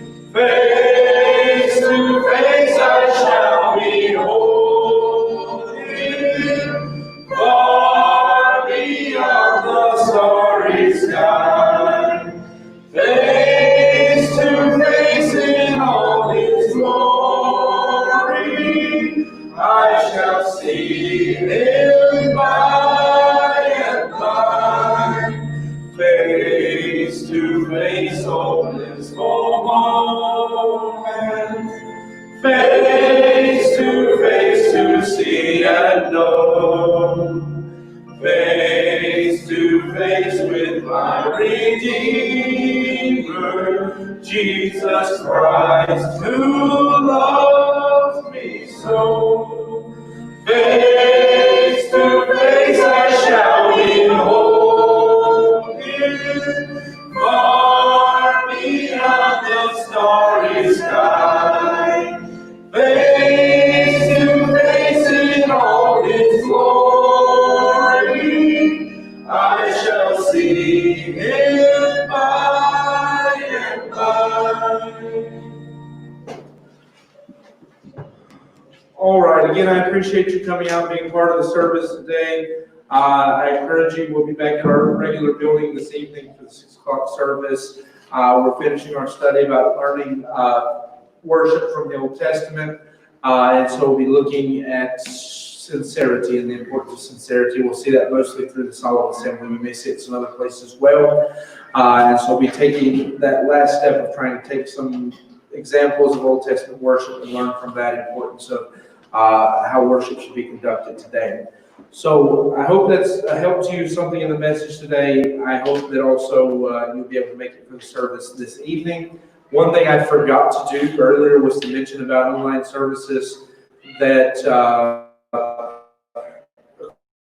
course, we have our Tuesday by week. I'm expecting to not do it. I haven't made an official decision, but I'm expecting, because there's a good chance that we may be in the hospital or maybe a baby, all that stuff, that the next one we may not be doing.